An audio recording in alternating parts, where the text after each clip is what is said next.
Estamos casi a una semana de que se cumple un año desde que nos confinaron producto de la pandemia desatada por el COVID-19, algo que nadie esperaba. El año pasado ha sido un año muy difícil, este año también lo viene siendo.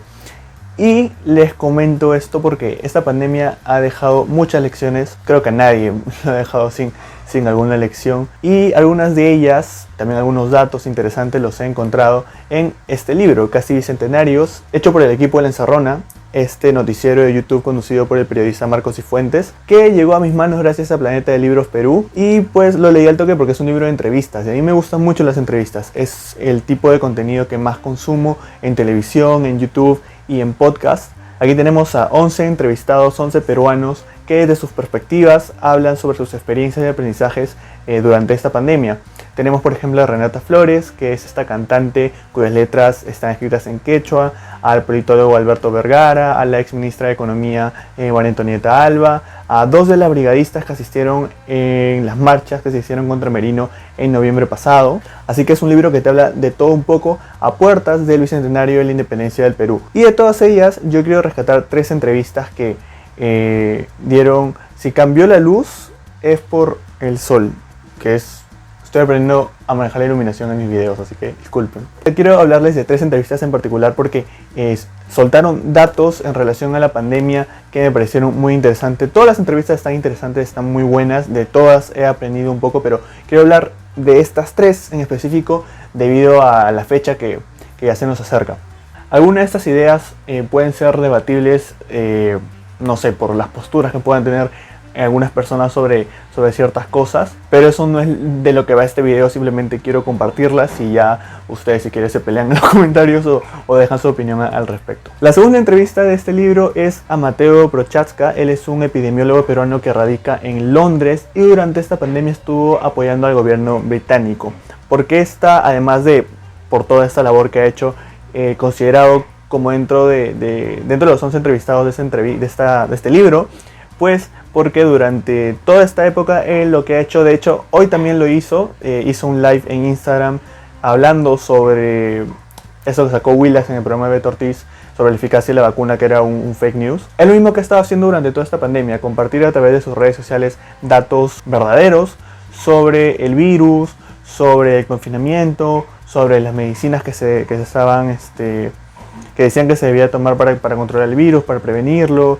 sobre las vacunas, etc. Él habla de que en el campo de las enfermedades infecciosas los epidemiólogos hablan de intervenciones que son medidas de control para estos contextos que se denominan como tal porque cambian el comportamiento de la gente. A nosotros nos confinaron desde el 15 y 16 de marzo y pues hemos tenido que cambiar nuestros hábitos, no solo el evitar salir a la calle, sino también el desinfectar las cosas, algo que tal vez antes no hacíamos, desinfectar mal los alimentos, lavarnos las manos constantemente, y eso también ha producido un montón de cosas en otras personas, ¿no? Ansiedad, depresión.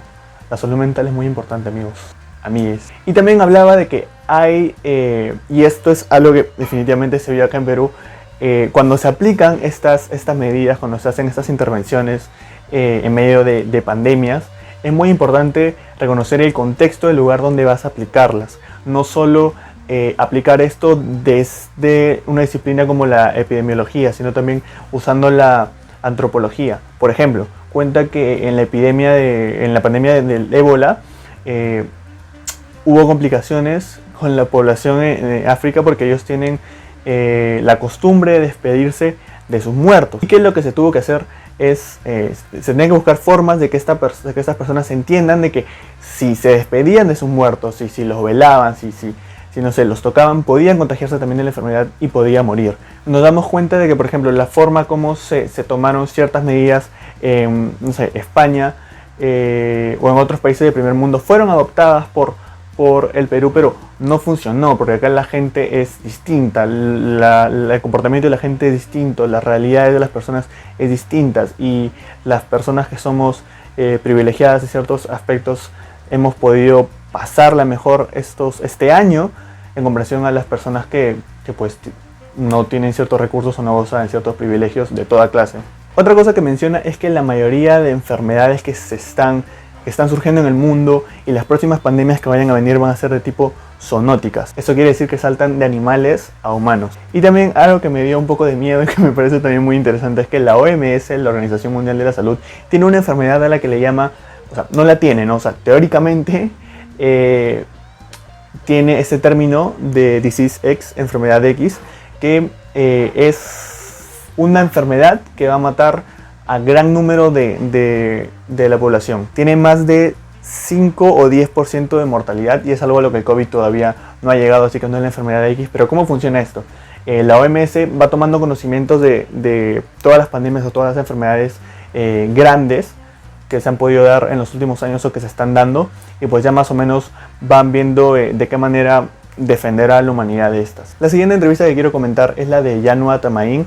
Ella es una corresponsal del portal Ojo Público y también es una difusora cultural de pueblos originarios amazónicos. Ella es parte de la comunidad Aguajún. Algo que ella comentaba es que durante esta pandemia no hubo un trabajo del MINSA por enseñar a esta comunidad a cómo cuidarse, darle más información sobre el virus. No habían indicaciones, no había personal del ministerio que se acerque a darle información sobre todo esto, así que tuvieron que buscar las formas de protegerse. Durante unos 3-4 meses, me parece 3-2 meses estuvieron bien, no hubo ningún contagiado, pero ya como ellos tienen que salir de su comunidad para adquirir ciertas cosas, para comerciar, me parece fue ahí donde se produjo la primera infección. Algo que ella también comenta con mucha pena es que se murió mucha gente en esta pandemia que tenía conocimientos de la comunidad, que tenía muchas ideas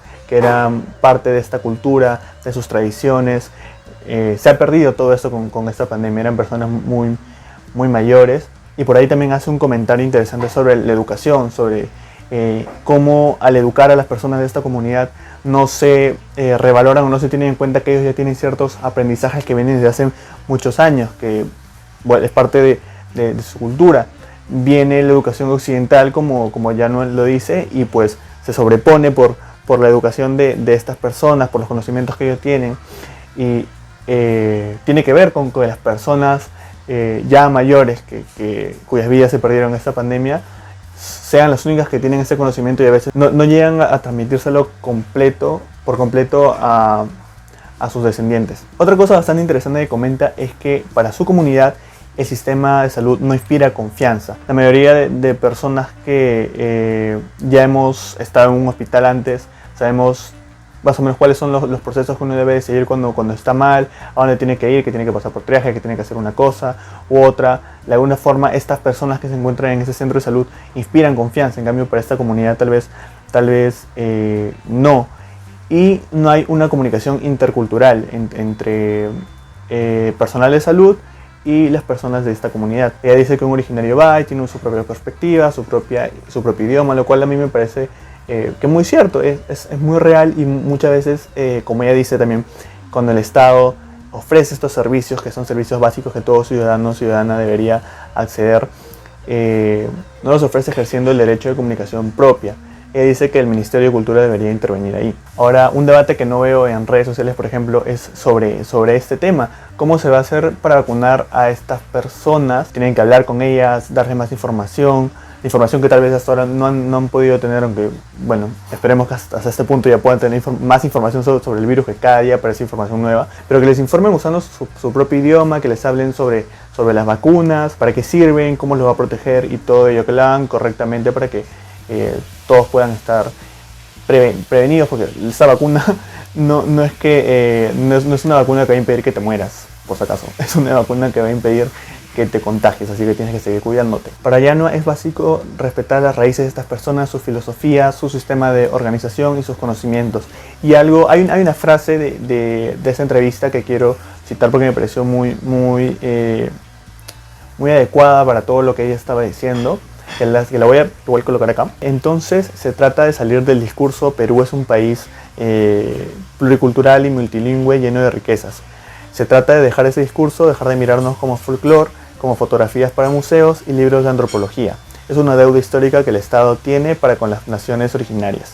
Y la última entrevista que quiero comentar en este video es la de Ana Lucía Mosquera. Ella es comunicadora, académica y ciberactivista. Me parece que esto se dio a raíz de lo que sucedió el año pasado con la muerte de George Floyd y cómo acá en el Perú todo el mundo estaba con su posteando en Instagram, en su feed de Instagram, la fotito negra, pero cuando ocurre un acto de operación policial hacia una persona racializada, no ponen nada. Este es un dato bastante interesante que ella suelta en medio de su entrevista. Marcos Cifuentes le pregunta por esto que, claro, ahora me acuerdo, se dio a principios de la pandemia el año pasado, donde el mismo Minsa publicó una infografía o un post en redes sociales donde decía que las personas afrodescendientes tenían como que eran más propensas a contagiarse de COVID y porque eran más propensas también a tener problemas cardíacos, algo así, y habían estudios. Me puse a googlear porque me pareció como que ¿qué? Lo que postearon, me puse a investigar y sí, pues hay estudios donde dicen que las personas afrodescendientes son más propensos a tener ciertas enfermedades, pero no es por una cuestión genética. Es por una cuestión de estilo de vida, factores sociales que tienen que ver con que son personas en vulnerabilidad o personas que son pobres. Y ella comenta que en Estados Unidos, por ejemplo, en el sistema de salud, cuando te atiende, uno llena más o menos a qué etnia pertenece o cómo se identifica, y eso es lo que en el Perú no se da. O sea, está la ficha, por lo que ella comenta, pero para las personas no blancas son consideradas como mestizas. Entonces ella dice, ¿no? Si toda esta data se hubiera recolectado como apropiadamente con estas fichas, se hubieran podido ayudar a las personas de indígenas o afrodescendientes, que pues sí, es una realidad. Su posición social resultan ser personas más vulnerables y lo hemos visto en esta pandemia. Eso lo comenta ella porque como activista y persona afrodescendiente, ella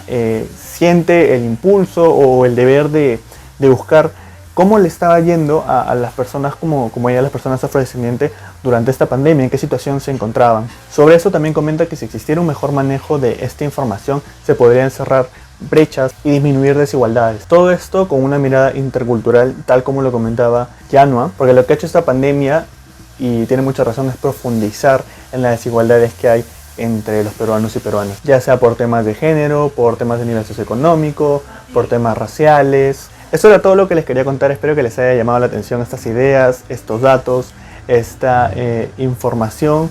Esas solo son algunas cositas que van a encontrar en este libro.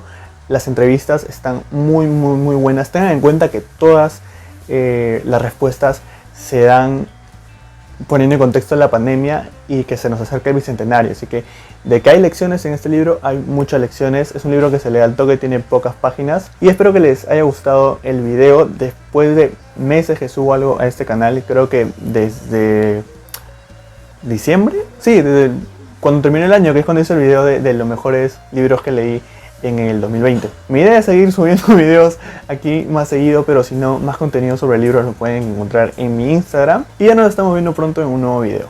Chao.